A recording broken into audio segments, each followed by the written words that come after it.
really amazing to watch them grow up in the White House. I mean, look how tall they've grown. For one thing that we've seen. I mean, both of their parents are very tall, but just you've seen the sense where they really kind of shied away from the cameras. And while Mailia does still somewhat, and Sasha definitely tends towards the spotlight, you see that they really are quite comfortable in the position that they're in. And I think that is a testament to their parents and how they have operated within the White House. I agree. And the time that they've actually spent at night, on one hand, people say he doesn't socialize enough, but on the other hand, he does spend a lot of time with his daughters.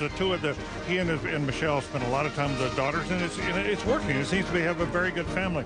I must say, after a number of first families that seem somewhat dysfunctional in terms of raising your kids, we've had 3 presidents in a row now: the Clintons, and the Bushes, and now the Obamas, who've, I think, done a really good job with their kids. They certainly have. And, you know, I loved yesterday after the president was sworn in the private ceremony, which we all saw live here around the world. He hugged his 2 girls. And here comes some more guests being introduced. Let's see who this is. So this is Jill Biden, Dr. Jill Biden, the second lady of the United States. When little Sasha, there's the picture of her on the screen, she hugged her dad. And she basically said, you didn't mess it up. You didn't mess it up this time.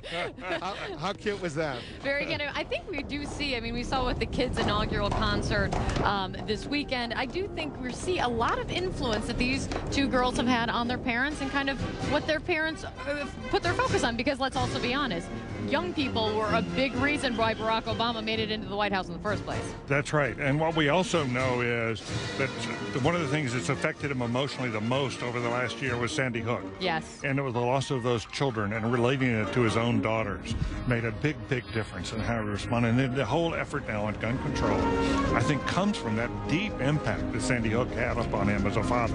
I mean, it impacted the country as well. I mean, it was Wolf and I were both there covering it. It was a horrible thing to be there to witness, but you did see a change in him when he came to speak to those families and just how deeply it impacted him. That's absolutely right. If you take a look next to the girls, Sasha and Mailia, you can't see her right now, but Mrs.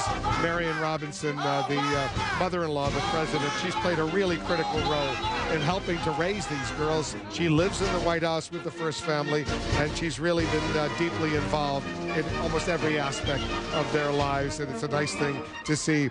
Anderson, I got to tell you, here up on Capitol Hill, it's very exciting. Biden, accompanied by Mrs. Alexander, let's listen to the introduction. Mrs. Boehner, Mrs. Cantor, Assistant Secretary of the Senate Sheila Dwyer, and Deputy Clerk of the House of Representatives Robert Reeves.